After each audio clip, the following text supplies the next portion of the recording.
کرام السلام علیکم ورحمۃ اللہ وبرکاتہ۔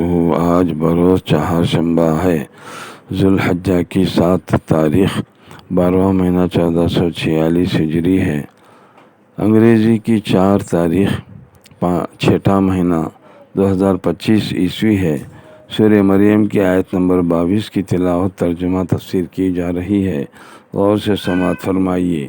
اعوذ باللہ من الشیطان الرجیم، بسم اللہ الرحمن الرحیم۔ فحملته فانتبذت به مکانا قصیا، صدق اللہ العظیم۔ ترجمہ: اب مریم نے اسے پیٹ میں لیا، پھر اسے لیے ہوئے ایک دور جگہ چلی گئی۔ تفسیر قرآن یہ ہے، جب حضرت مریم رضی اللہ تعالی عنہ کو حمل کے آثار ظاہر ہوئے تو اللہ نے حضرت مریم رضی اللہ تعالی عنہ کو الہام کیا کہ وہ اپنی قوم سے علیحدہ چلی جائیں، اس لیے وہ بیت الحم میں چلی گئیں۔ یوسف نجار کے سوال کا جواب منقول ہے کہ سب سے پہلے جس شخص کو حضرت مریم رضی اللہ تعالی عنہ کے حمل کا علم ہوا وہ ان کا چچا زاد بھائی یوسف نجار تھا، جو مسجد بیت المقدس کا خادم تھا اور بہت بڑا عابد شخص تھا۔ اس کو جب معلوم ہوا کہ حضرت مریم رضی اللہ تعالی عنہ حاملہ ہیں تو اسے نہایت حیرت ہوئی۔ وہ جب چاہتا کہ حضرت مریم رضی اللہ تعالی عنہ پر تہمت لگائے تو ان کی عبادات و تقوی، ان کا ہر وقت کا حاضر رہنا اور کسی وقت غائب نہ ہونا یاد کر کے خاموش ہو جاتا تھا، اور جب حمل کا خیال کرتا تو ان کو بری سمجھنا مشکل معلوم ہوتا تھا۔ بالآخر اس نے حضرت مریم رضی اللہ تعالیٰ عنہ سے کہا کہ میرے دل میں ایک بات آئی ہے، ہر چند چاہتا ہوں کہ زبان پر نہ لاؤں، مگر اب صبر نہیں ہوتا۔ آپ اجازت دیجیے کہ میں کہہ گزروں تاکہ میرے دل کی پریشانی رفع ہو جائے۔ حضرت مریم رضی اللہ تعالیٰ عنہ نے کہا کہ اچھی بات کہو۔ تو اس نے کہا کہ اے مریم رضی اللہ تعالیٰ عنہ، مجھے بتاؤ کہ کیا کھیتی بغیر بیج کے اور درخت بغیر بارش کے اور بچہ بغیر باپ کے ہو سکتا ہے؟ حضرت مریم رضی اللہ تعالیٰ عنہ فرماتی ہیں، کیا کہ تجھے معلوم نہیں کہ اللہ تعالیٰ نے جو سب سے پہلے کھیتی پیدا کی وہ بغیر بیج ہی کے پیدا کی، اور درخت اپنی قدرت سے بغیر بارش کے اگائی؟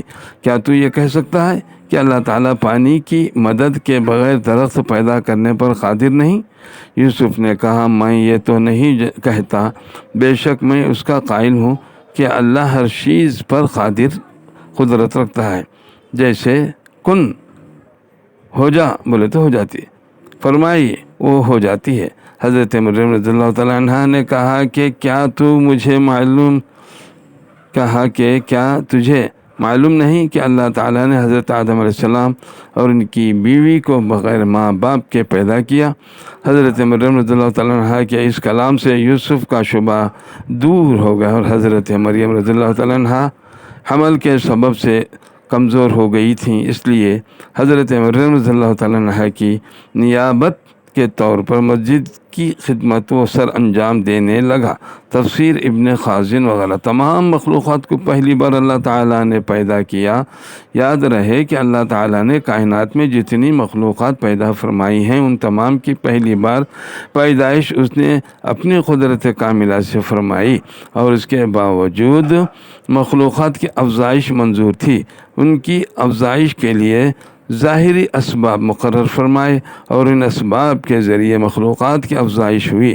نیز اسباب مقرر کرنے کے بعد بھی اللہ تعالیٰ نے اپنی قدرت کے اظہار کے لیے بعض مخلوقات کو ان کے ظاہری سبب کے بغیر پیدا فرمائے، جیسے حضرت حوا رضی اللہ تعالیٰ عنہ کو حضرت آدم علیہ السلام کی پھسلی سے پیدا فرمایا، اور حضرت عیسیٰ علیہ السلام کو بغیر باپ کے پیدا فرمایا۔ کائنات میں اشیاء کی پہلی بار وجود میں آنے والی متعلق یہ وہ معتدل نظریہ ہے جو عقل اور شریعت کے عین موافق ہے، جبکہ اس کے برعکس دہریوں کے نظریات عقل و نظر کے صریح مخالف ہیں کہ ان کی نظریات کی یعنی ان کی نظریات کی روح سے کسی شے کی کوئی ابتدا اور بنتی ہی نظر نہیں آتی۔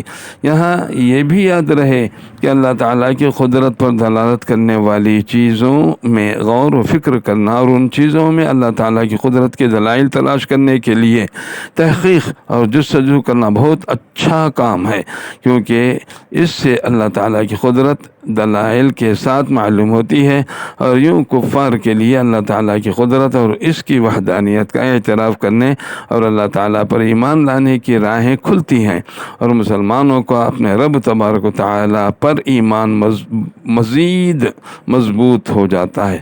وآخر دعوانا الحمدللہ رب العالمین۔ السلام علیکم ورحمۃ اللہ وبرکاتہ۔